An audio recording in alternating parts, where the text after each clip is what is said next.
Thank you, thank you, thank you. Wow, wow, what a beautiful place. So nice to be here. The Majestic Theater in Boston. The subject of this special that I would like to present to the world is called The Power of Intention. The word intention, usually when we use this word, it has sort of a connotation meaning nobody's going to get in the way. I intend for something to happen. I'm going to make this work no matter what. Regardless of whatever opposition I encounter, I intend to make it happen. It's like being a pit bull who's got a hold of a tire. Have you ever seen that? And they're just not going to let go. I'm going to have this pit bull attitude that I'm going to make something happen. That's what intention is. I'd like to offer here to you something that may change the way you look at things completely in terms of this idea of intention. Rather than thinking of intention as something that you are going to do, because the implication behind that is that this is the ego. This is the ego at work. And the part of me that says, I am going to make it happen. I've come to a place in my life now at the age of 63 where I finally realize that I don't write the books, that there's an energy that is working through me, whether you call it source or God or spirit. It doesn't make any difference what you call it. But this energy that is working builds all the bridges and writes all the books and delivers all the speeches. When I was standing back there waiting for the introduction to come out and to begin this program, the words were running through my mind from something I read years ago in A Course in Miracles. It said, if you knew who walked beside you at all times on this path that you have chosen, you could never experience fear or doubt again.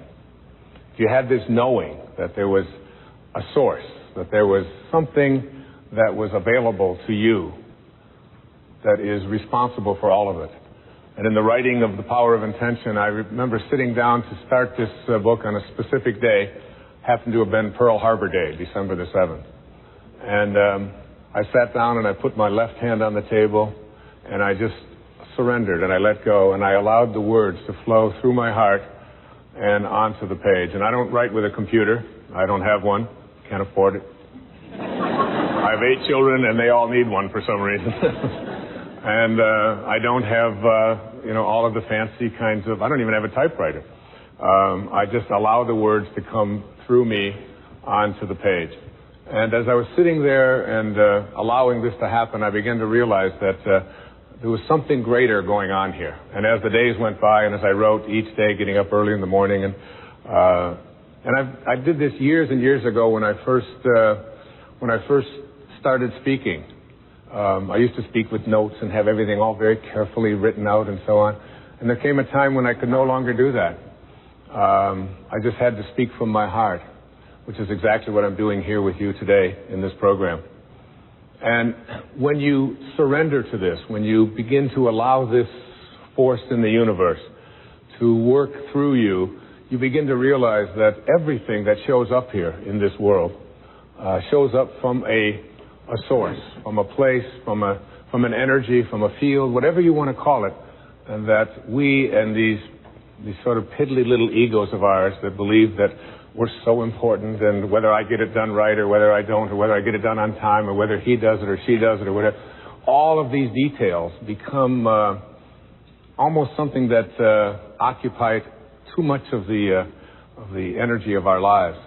And when you learn to surrender and to let go and to realize that intention isn't necessarily something that I do, but something that I connect to.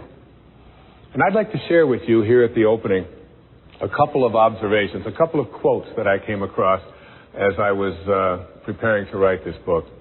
The first of these quotes is from a person who's been a very powerful and important influence in my life. His name was Carlos Castaneda. And Castaneda,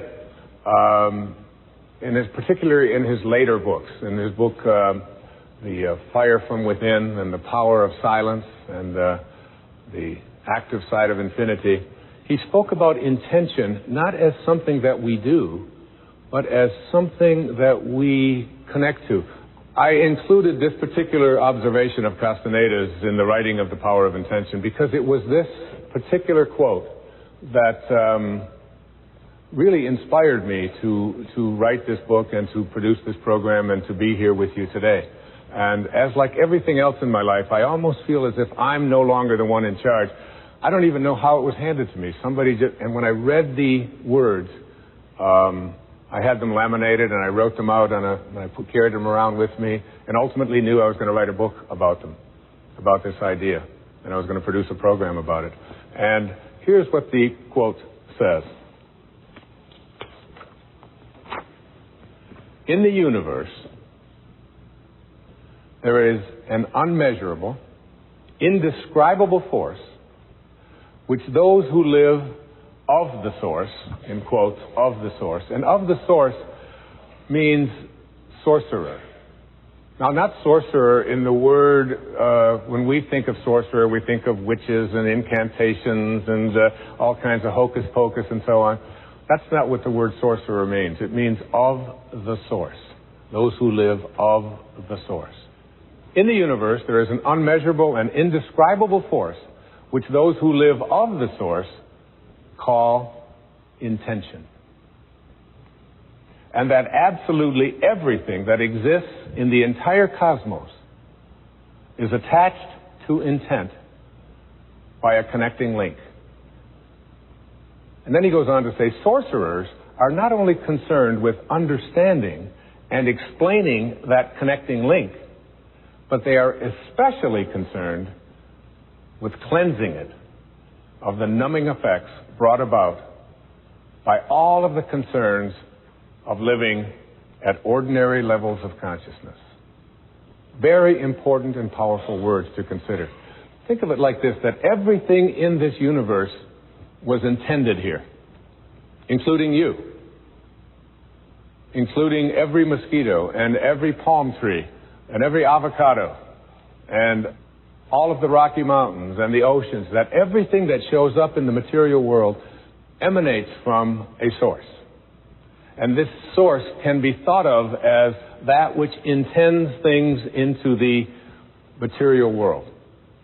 And the question here today isn't whether or not you are going to be connected to it, because you couldn't be listening to this program. You couldn't be processing what I'm saying here if you weren't connected to this field. This field beats your heart. This field of energy grows your fingernails and grows everybody else's fingernails. I used to say it grows your hair, but I've become a little suspicious of that, you know. But it animates all life. Now, this is one observation, that intention is what I'd like you to think of when I think about the power of intention. Intention isn't about whether you're going to connect to it. You're already connected to it. The question is, how rusty, how corroded, how dirty is the link between you and this field of intention? And sorcerers are those who are concerned with cleansing this connecting link so that you become more and more in rapport with or in harmony with this field of intention. And the more you're in harmony with this field of intention, the more you are able to do all that this field of intention is able to do. You are able to create miracles. You are able to heal yourself. You are able to attract into your life the abundance that has been missing. You are able to find the right people and have them show up exactly on time. Because that's how the universal source from which all things and all people originated, that's how it works. And what we're going to be doing here today in this program is looking at how to get that link back to intention and to not only be connected to it, but to always be ready to keep that connecting link clean, uncorroded. I came across another quote. Now, Castaneda is considered by many to be a metaphysician, if you will, an anthropologist who got into the world of sorcery and higher consciousness through what we call like spiritual literature and so on. There's another man whose observations I came across that I want to share with you. And his name is Max Planck. Now, you may be saying, who is Max Planck? Max Planck was given the Nobel Prize in Physics many years ago in Stockholm for his work on the atom. He, along with Einstein, was considered to be one of the greatest scientific minds on the planet. Now, these are the people who need hardcore data. They don't want to hear about hocus pocus and sorcerers and connecting to intention and all of these kind of things. It has to be something they can measure, they can see. These are the people who are what we call operating out of the left brain. And that is not in any way a criticism. It's something that allows us to make great scientific explorations and advances, of course, as people. And the study of the atom is something that can be used not only to make atomic bombs, but it can also be used to power all of the needs that we have on the planet for energy if it were put into the proper context. So, here's what Max Planck had to say. As he accepted the Nobel Prize, these were his words. As a man who has devoted his whole life to the most clear-headed science, to the study of matter, I can tell you, as the result of my research about atoms, this much. There is no matter as such. All matter originates and exists only by virtue of a force which brings the particle of an atom to vibration and holds this most minute solar system of the atom together. We must assume, now listen to a greatest scientist on the planet, we must assume behind this force the existence of a conscious and intelligent mind. This mind is the matrix of all matter. Now, that is very, very powerful evidence. One of the things that really intrigues me is this idea, and I heard it many, many years ago. I'm not even sure of the original source where I heard it, but it goes like this. When you change the way you look at things, the things you look at change. Albert Einstein once observed that you have the most fundamental and major decision that you have to make in your life is this. Do I live in a friendly or a hostile universe? Which is it? Is it a universe that is filled with hostility and anger and people wanting to hate each other and people wanting to kill each other? Is that what you see? Because when you see the world that way, that's exactly what you will create for yourself in your life. This is from great scientific mind. And the interesting thing is that this is not just a clever play on words, that when you change the way you look at things, the things you look at change. It's actually a very scientific thing, and I'm going to show you that in just a moment. I'd like you to imagine the following scene. You're in your house. You've got your car keys in your hand. The lights go out. Power failure. You can't see a thing. You stumble around in your living room and you drop your keys. And you look around for a moment and you realize that you're never going to find them in the dark. But you look outside and you notice that the street lights are on. So in your mind, a light bulb goes off. I'm not going to sit around here in the dark and grope around looking for my keys when there's a light on outside. I'm going to go out here under the street light and I'm going to look for my keys. Why are you laughing? This makes a lot of sense. So you're out here and you're groping around and you're looking for your keys and you're looking and looking, and then your neighbor comes along and says, "What happened, Wayne?" "Well, I dropped my keys." "Oh, I'll help you look for them." And the two of us are now down here looking for our keys. And looking, finally he says to me, "Excuse me, but where did you drop your keys?" "Well, I dropped them in the house." He said, "You mean to tell me that you dropped your keys in the house and you're looking for them out here in the streetlight? Doesn't make any sense." And I said, "Well, it doesn't make any sense to grope around in the dark when there's light out here." Now you laugh and you think how silly that is, but isn't that exactly what we do when we have a problem, a difficulty, a struggle that is located inside and we're looking for the solution outside? someplace outside of ourselves. It would be like going to the doctor and telling him all of your symptoms, and the doctor says, oh boy, you've got a lot of symptoms. And he starts writing out prescriptions.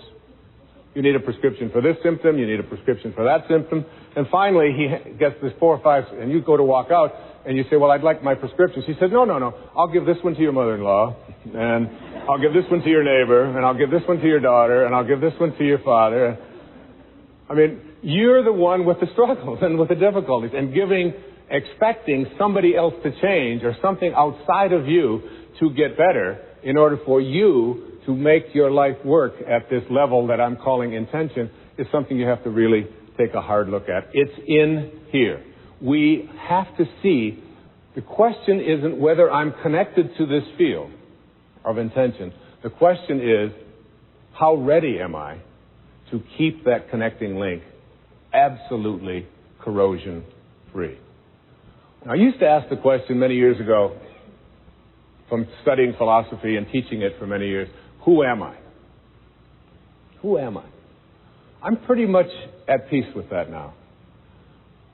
I really think that who I am is a piece of the divine source, disguised as an author and a father and a writer and someone who delivers these kinds of talks and so on. It's all a disguise. I remember when someone asked Mother Teresa, what do you do every day in the streets of Calcutta? She had a wonderful, profound answer. She said, every day I see Jesus Christ in all of his distressing disguises. I see the unfolding of Source, the unfolding of God, the unfolding of Spirit in all that I encounter. And I see it in myself as well. And I see that and know that. That's not the question that bugged me the most. The one that puzzled me the most is, where did I come from? Where did I come from? You ever ask yourself that question? I used to ponder that. I could remember I lived in a series of foster homes for a while when I was a young boy, until I was about 9. And I would lay out in Mount Clemens, Michigan. I would lay out on the grass, and I would look up, and I'd see these endless stars. There was an apple orchard out there. And I could just lie there on my back, and I'd just look up, and I'd say, where did I come from? Where did I come from? And it's not about reincarnation. I always liked Eleanor Roosevelt's response when they asked her if she believed in reincarnation. She said, I don't think it would be any more bizarre for me to show up in another lifetime than it was for me to show up in this one. It always kind of made sense to me. You know? It's hard to figure all of this out. But where did I come from? Where did I come from? So you ask yourself this perplexing question, where did I come from? And most of us, when we think about that question, we come up with an answer. And the answer is, as hard as it is for us to even imagine, our parents did it. It's a tough one. But in one blissful moment, one drop of human protoplasm in some mysterious way collided with another, and life began in this microscopic dot. Now, I can remember years ago, we had 4 children in 7 years. And my teenage daughter, Stephanie, at that time, she had to take on a lot of the helping responsibilities around the house when these babies just kept showing up.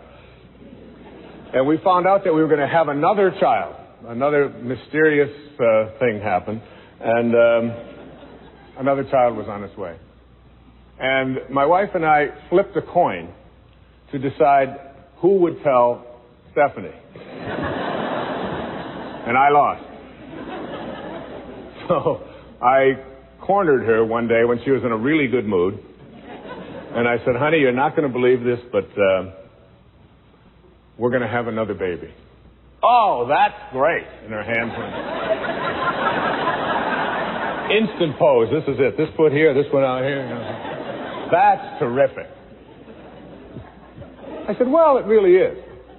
I said, and you should probably be glad that we didn't have the same attitude that you have when we found out about you. She said, yes, but how do you think it feels? I said, well, why don't you tell me? She said, no, Dad, how do you think it feels to be the only kid in junior high school who has parents who like to do it?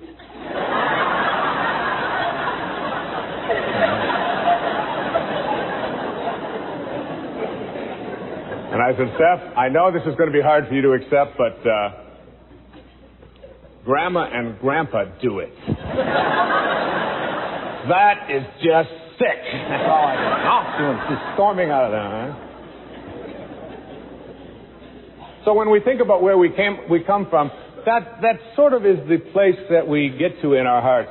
But just go back to that moment for a second and understand that, remember what I said earlier, when you change the way you look at things, the things you look at change. Just keep that idea in mind. Because if you go back to the time of your absolute beginning into the material world, you know that there was a microscopic dot. And this microscopic dot included everything that you needed for this physical journey. And you can't even see it with a microscope. It's just too mysterious and too mystical to even contemplate, isn't it? That something as tiny as you could get 1,000,000 of them on the head of a pin contains everything that you needed for this physical journey. Everything. Your birth was in there. The shape of your eye is in there. Your height is in there. The color of your skin is in there. I hold a hair up on the pillow and say, I've had this experience several million times. What held it in yesterday? And you must ask that question, like, what held them up yesterday, don't you? Or why was it black yesterday and it's gray today? Where did that one come from, or whatever? And all of these changes are in this microscopic dot. So what I'd like to do just for a few seconds here is to go back to take the microscopic dot that is your beginnings, in which there's a future pull that is created every face and every body and everything in here and everyone out there watching today. In that one instant miraculous moment, everything that you needed for this physical journey was in there. Too hard to comprehend, you just accept it. So now we take the dot and we look at the dot and we say, let's find the origin of the dot that began me. And you put it under a microscope and you turn up the magnification, and what you see as you turn up this magnification is you see molecules. And inside of those molecules are mostly particles, and these particles are all flitting about, and there's mostly just empty spaces in there. And you take one of these particles out, and we call them atoms. And you put this atom looking for your source, looking for where you began, and you put it under another atomic microscope, turn up the magnification even stronger, and what do you discover as you turn up the magnification? You discover that it's just more empty spaces and more particles with new names.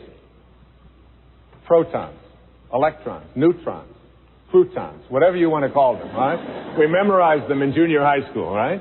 So you take one of these electrons and you're just looking for your source. Where did I come from? You turn up the magnification on this electron microscope, and what do you see? More spaces and more particles, all flitting about, a dance, this huge dance.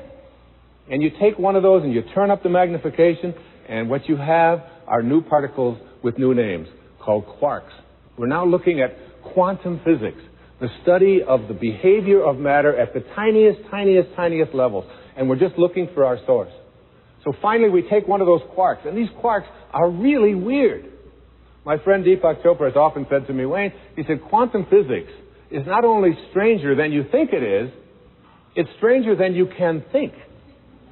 Because you take a tiny little subatomic particle and observe it, and the fact is that the nature of your observing changes what you're observing. If you look at it in a certain way, it becomes one thing. If you turn away, it becomes something else. It's truly a scientific fact that when you change the way you look at things, the things you look at change. And now you take this tiny little subatomic particle, and you take it and you put it in a particle accelerator, and you rev up the speed of these things and collide them at 250,000 miles per hour. You collide them. You open up the particle accelerator looking for your source, and guess what's in there? Nothing. No thing. that the thought that began you originated from a field of energy that has no boundaries, no beginnings, no ends. It's infinite. It's an infinite potential. And the question that I have for you is, if you can get this, that you didn't begin with that particle because particles themselves do not create more particles. St. Paul put it this way in the New Testament: that which is seen hath not come from that which doth appear. They talked a little strange in those days, all right? What that means is that everything that we see in the material world doesn't originate in the material world. It's the spirit that gives life. The flesh counts for nothing. If the shape of your eye can be in an energy field that has no boundaries, no form, no materialness to it, why not the shape of your life? Why not everything that you are destined to become? Why can't that be a part of this energy field as well? That you showed up here from a field that I call intention. And that beautiful globe that is here to my left, to your right, is what I am going to call, for the rest of this program, I am going to call this the source from which we all originated. That every particle that shows up on this planet, and that's what Max Planck said, and that's what Carlos Castaneda said, and that's what every metaphysician said, that's what all of the great spiritual teachings on this planet say, that our source is spirit. It is something other than the physical. And if you had a set of magical binoculars, and you could look at that field, what I'm going to describe in this program is what that field would look like. And my suggestion to you here is this: that you are going to, if you want to understand intention and the power of intention, it means suspending your ego, the part of you that believes that you are separate from this source, because that's where all of our problems originated, all of our struggles, even our illnesses. This is a source of well-being. Everything that emanates from this source emanates from a field of well-being. It looks like something. It sounds like something. One of the things that it sounds like, I took from one of the great spiritual traditions in the universe. It's from the Bhagavad Gita, what is called the Hindu holy book, the Song of the Lord. But you can look in any spiritual tradition, whether it's Christianity, whether it's Judaism, whether it's Zoroastrianism or whatever, and basically they all say the same thing. If this source that we call God or soul or spirit, if it could speak, this is what it would sound like. And then later on, I'm going to talk to you about what it looks like. What does it look like? I am the source of all material and spiritual worlds. Everything emanates from me. That's what it sounds like. Everything emanates from me.